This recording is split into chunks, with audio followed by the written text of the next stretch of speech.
The 88th Academy Awards coming up February 28th. The Oscar nominations were released this morning. Brandy McDonnell joins us from the Oklahoman's Entertainment Desk. Great to see you again. Thank you. Appreciate it. You've had a busy morning. It has been very busy, and it's been an exciting morning, but also a sad morning since we had Alan Rickman pass away. I was about to say, before we get to the Oscars, Alan Rickman.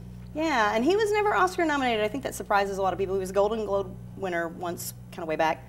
But he was somebody who definitely made his mark in the movies, somebody who was in the 90s was kind of the go-to bad guy after Die Hard, and did a lot of really great work, and of course was well known for playing Severus Snape in the Harry Potter films. So he had a good 8-film run with that, where he kind of got to run the gamut between being the seeming traitor and the disdainful teacher to turning out to be the tragic hero. So Brandy has reaction from that. You can read that on newsok.com. Quick shout out to your kiddo this morning. Yes, I got to squeeze in between tributes and Oscar nominations. My son Gabriel won an award at school, so I squeezed in a awards assembly in there too. So good for you. Family-friendly workplace is a good thing. Good Go for Gabe. Oklahoman. The Revenant, 12 nominations. Mad Max Fury Road, 10 nominations. They kind of highlight what we heard this morning. Right, and you know, they're two very gritty movies. They're two very sort of in-your-face movies, and I was just really excited to see so many for Mad Max Fury Road, one of my favorite films of the year. And by the way, the Oklahoman's best films of the year list is coming out on Friday, so people should definitely check that out. Good timing. The Academy, as I say that tough word, Academy, has the option of selecting up to 10 Best Picture. They selected 8 this year. You're looking at a clip from Mad Max right there. It's joined by The Big Short, Bridge of Spies, Brooklyn, The Martian, Room, Spotlight, and we mentioned The Revenant. Right. And it's always interesting to see, because they can, as you said, nominate up to 10. There were some people who were disappointed to not see Star Wars The Force Awakens on there, which of course is now the top grossing domestic movie of all time, closing in on the global top spot. And I wasn't surprised necessarily to see it. I mean, I love the movie, and it would have been great to see it in there.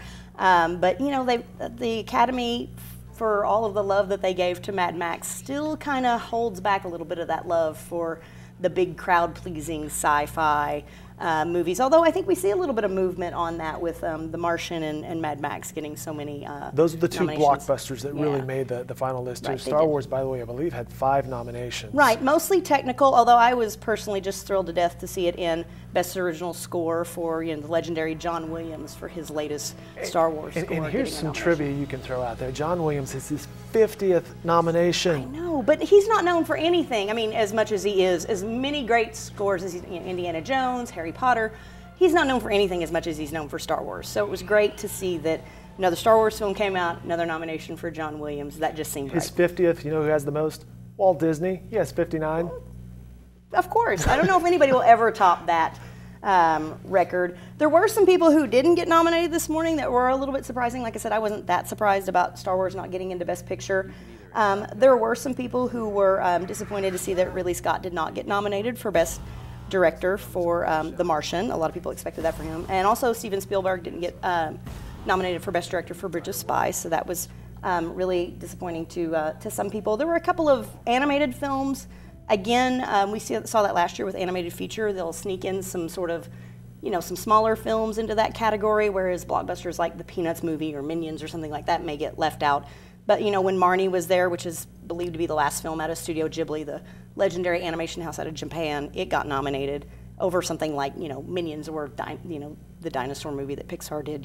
Sure. So people are sometimes surprised about that. Probably to me, the biggest surprise that didn't get nominated was the Paul Walker tribute song, "See You Again" from Furious 7. Unavoidable song that has been around so much. Not in the Best Original Song category, so that was kind of surprising. The theme song from the latest James Bond movie, Spectre, kind of snuck in there instead. And so that one didn't make it in. I imagine that was kind of a disappointment for a lot of people. But all right, Oklahomans, which leads us into we have a few producer side ties, of things. especially on the producer side. But Brad Pitt, born in Shawnee, America, was nominated for The Big Short. He's one of the producers, so if it wins Best Picture, he'll be one of the guys that gets the statuette, because that's where, if you're a producer, that's where you get your gold out of the whole deal. So, and that got nominated for 5. It was one of my favorite movies of the year. Pretty good stuff. Really love it. It is an adaptation of the bestseller by Michael Lewis about the burst of the housing bubble that caused the 2008 economic meltdown. And that sounds like something that could be really dry and not interesting, but you got a good cast there. it's terrific. And the way it is directed, the way the storytelling is put together is just terrific. Interestingly enough, Adam McKay, who is directed The Big Short, he's best known for directing like Will Ferrell comedies like Step Brothers and Anchorman. And he directed The Big Short, and it was terrific. And he was one of the guys who got nominated for Best Director, so bravo to him. So good for him. And it also got nominated for Christian Bale, who is great in this movie, for Best Actor, Best Editing, and Best Adapted Screenplay. Another interesting Oklahoma tie is Melissa Leo, who co-starred with Christian Bale in The Fighter, is in The Big Short, and she used to live in Tulsa before she became a big-name actress. Brandy McDonnell, again, dropping knowledge. And the other movie that had Oklahoma ties is Sicario, drug, crime, thriller, really heart-pounding kind of movie starring Emily Blunt, Josh Brolin, and Benicio del Toro. It got 3 nominations for original score, sound editing, and cinematography. And it is produced by Enid's own Thad and Trent Luckenbill. So good for them. Good for them. Hopefully they can say that their movie is an Oscar-winning movie soon. All right, so we kind of covered Best Picture, The Oklahoma Angles. Let's go through Best Actor and then Best Actress. Lay it on me. All right, your thoughts on Best Actor. We have Bryan Cranston, Matt Damon, Leonardo DiCaprio, Michael Fassbender, and Eddie Redmayne. Talk about like a category that sort of goes everywhere. I mean, these are 5 extremely different performances. You have Eddie Redmayne playing, a period piece of a transgender man. You've got Bryan Cranston playing a blacklisted screenwriter from Hollywood's golden age. You have Matt Damon playing an astronaut who's stranded on Mars. I mean, Fassbender's playing Steve Jobs. Leo is playing, in this brutal, bloody Western epic, a man who's set on revenge. So the 5 juicy roles and very different. But I think this is a year that Leo will finally get an Oscar. He's been nominated several times. He's never brought it home, but this seems to be the movie that has all of the momentum going for it. So I think we'll see Leonardo get that. Best Actress includes a nomination for Jennifer Lawrence. I heard that wasn't her best role in Joy, but I mentioned that she's the only person under 25 to have picked up 4 nominations at this point. I know. And pretty good start to her career. As far as Joy is concerned, it's a flaw movie. I really enjoyed it. It does have its flaws, but as far as she's concerned, I mean, her performance you could not ask for more out of her performance. It is just terrific. This will be an interesting one because I think it will really come down to Cate Blanchett and Carol, which is a period piece about a woman who is married who starts a lesbian love affair, and then that causes problems between her husband and her about her child. And will she be denied the right to see her child? And then Brie Larson in Room, that was my favorite performance of the year, male, female, anybody, of a mom of a young child who has been kept in captivity since before he was born, and how they escape, but then also how they adapt to the world outside the room once they get out. So it's a terrific film and just an absolute powerhouse performance. She's somebody who's been seen in small roles, kind of here and there, who finally gets a chance to really show what she can do potential-wise. So. Very good. We're chatting with Brandy McDonnell from the Oklahoman's Entertainment Desk about the Oscar nominations released. One final note, Best Supporting Actor. I saw this note about Sylvester Stallone is among those for Best Supporting Actor in Creed. Right. 39 years between nominations. They say that's the longest longest gap between nomination, and it's for the same character. Right, and I have not had a chance to see Creed yet, unfortunately. I've heard really terrific things about it. But, I mean, how great for him to sort of reboot this sort of iconic role for him in a whole new way, in a year where there was a lot of talk about representation of women and minorities in films, how underrepresented women and minorities are in leading roles especially. So he recreates this sort of franchise and this sort of iconic story that it goes for him with him in the supporting role and Michael B. Jordan in the lead role. I thought it was really a great way of going about doing that if you were going to do more Rocky movies, basically. And so I was really interested in the way that he went about doing it.